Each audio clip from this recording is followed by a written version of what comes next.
عنيد القبل أدوم كاتشيو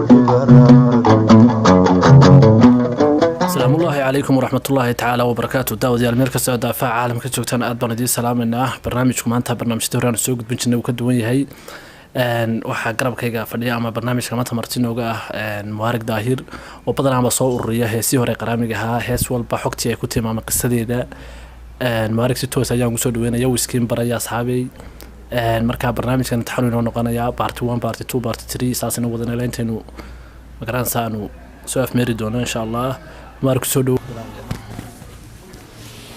aad baad mahadsantahay jaamacile magacaygu waa Mubarak Daahir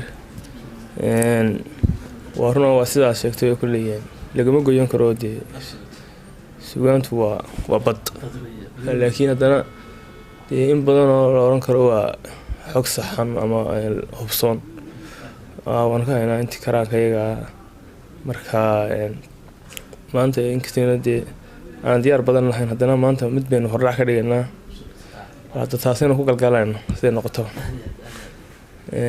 heestan waxa la dhahaa Google maxaa Google kaaga xidhan dadku sabab sida u yaqaanaan ama waxa la dhahaa dardaaranka wad gafti heestan midhaheeda wax iska leeyahay dhaho Maxamuud Fidin oo oday gabyaaya wuxuu joogaa gudihiisa waxa ku noolaa deegaanka dawladda deegaanka gaar ahaan Jigjiga dadka badankood ma yaqaanaan wuxuu badan yahay odaygan heesaan ma badna wuxuu badan yahay gabayada laakiin tan heestan sameeyay ma ku kaliftay iska musameyn dadka heesaan iska sameeyana ma aha marka heestan waxa ku luqayaa naxariistay codkeedii iyo naxiyadeeda waxa lahaa Axmed Yaasin Digfeer ilaahay naxariisto marka bal hadda waxaan ka taataabanaa intii ilaahay naga garasiyo ninka odayga la dhaho Maxamuud Fidin baa soo gurigiisa ka jooga baa xogtii mislaantii saddexdii dabadeeto guriga la joogto xanuustay guriga inanteeda ku haysay guriga dabadeedna hadii jeer dumarku waxay iska sulugaan waxaan ninku ogeyn dumarka hadii jeer ogin gabadhan waxbay yara salugtay intii hooyadeed guriga joogtay lagu hayay lagu baxnaanayay wax badan salugtay dabadeedna muddo lagu hayay wala shaafiyay dhakhtarka la geeyay ninkan diinta karankiisa haysan uu geystay adigu dabadeeto markii saanta la naatay ba la baytii wantay xaafadii gurigii carruurta baan ka wardoonay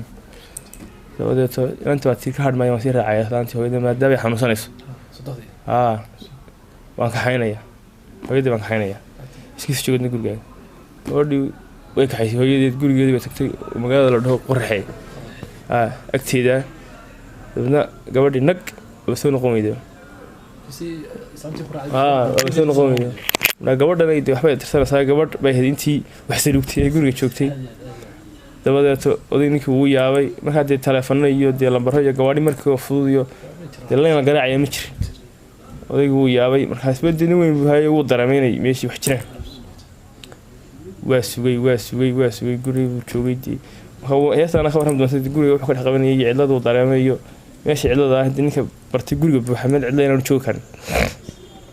adigu dabadeed wuxuu cidladii fadhiya markaa waxa joogtay adigu laba qof midna way ka haystay midna waa la joogay carruur ay lahayd dadna ninkii wuxuu noqday inuu hadii jeer ninkii abwaanka ama fanaanka odayaal lama ka haysto garra ma galo cid ma ka haysto afkiisa ku cilba xayawaan inta afkiisa wuxuu dhiibay dadna uu fakiray inuu baa ka dhaway uu fakiray wuxuu yiri diiman hadana adig wax ka tigin laakiin wax hoose jirto aan ogeyn inaan ku sheegin war hadda adigu si kale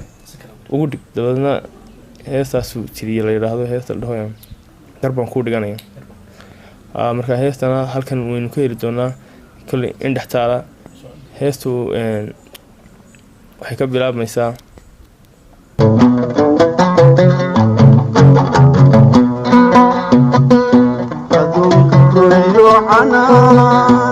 أدوك عنيد القبل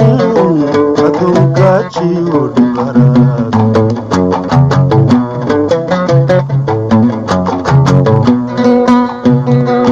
أنا أقولك وشرحي بس نكون كلنا تقبلني يا شراب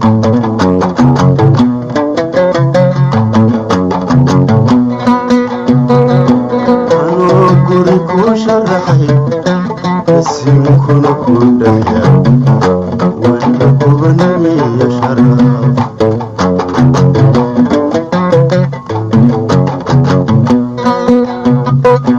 adigoodkaaga suray dadkii kala gada qarsada waxbaa ka dhex guuxaye garban kuu dhiganayo guddoonkuna waa adiga garax lama raadiye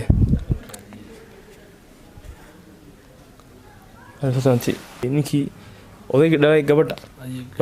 baa yidhi gabadh ninkan cidlada kasoo qaylinayaad guriga cidlada kaga timi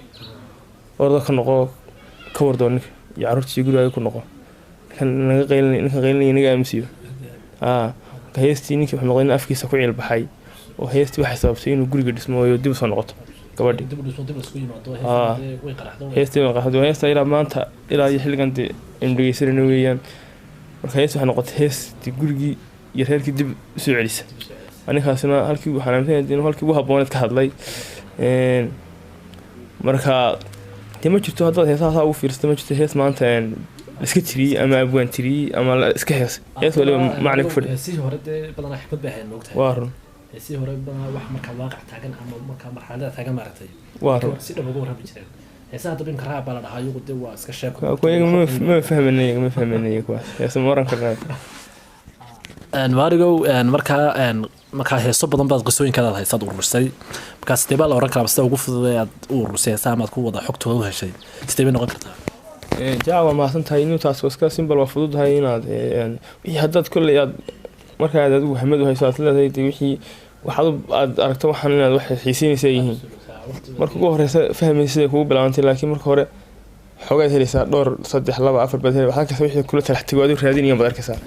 taad dhegeysto waxay noqonaysaa inaad noqoto tan maxay ku soo baxday maxay ku timi iyo sameeyay heesta hadda jirta fanaanka loo nisbeeyay laakiin fanaanku heesta ma leh soo canjiradu waa la dhageystaa laakiin ninka abwaanka ninka la xaqsaa heesta leh labadaas baa heesta ka dhaxaysa markii ugu horeysay mid iyo laba un bay soo duulay noqotay waliba inaan mar haddaan qofkii inaad raadiso xaqiiqadii ka baaris badan inaad raadiyo heestiyo dhowr qof kala duwan marba qof si ku sheegay marka dambe sida saxda ah helaysaa dad raadiso والله دي كون هيا وبدين أدو بقول الكل بيودافع ولا بدي قرام كوي حين 91 أدو بيودن بي 1958 61 أدو حلاه سوي بدين 80 70 91 بانو دم بيا أدو دور بقول الجاري يعني سهل هيا يعني يغسلين كذا فهدي إن شاء الله وين دي حاجة أنت ومدنا إنه واحد بدن خلاص عندنا واحد بدن كوجان تذكر يسوي دقيقتين لكن الحكمة دي معناها هذي نوجان هي استوى حكتيمي تانا ولا جوا مارما أبو ما حسنت kaasi wuxuu ahaa maarig daahir oo qisooyin inooga warramay heestan digfaar qisadii ay ku timi heestanna dhextaal baynu uga dhigi doonaa barnaamijkan soo gelin doonaa markaa wuxuu inoo sheegay inuu qisooyin fara badan hayo dad badan baa jiro heesaha iska dhegeysta laakiin aan fahansanaan macnihii ay heesahana ku yimaadeen heesaha iyo heeso badan waanu soo gudbin doonaa insha allah la socod wanaagsan maarig maxaad kaga tegaysaa asxaabta inta waanu salaameynaa asxaabta waxaanu kaga tegaynaa wanaag baynu kaga tegaynaa marka insha allah waynu waa socon doonaa يول تي في نوين كواس عندنا أي هالكن وحنا هلا كسبنا يبيش كي ماري لبضها وخواص عندنا هدي له هي هذا مكان تي في أنا غلط عندنا دي حابتي يحكي كحرن يبرش هذا سلام بن سلامنا ولباك عروي كتشعل أدونكم أغنى وفرا يكون قريبو حلا سيدتان شريف وديو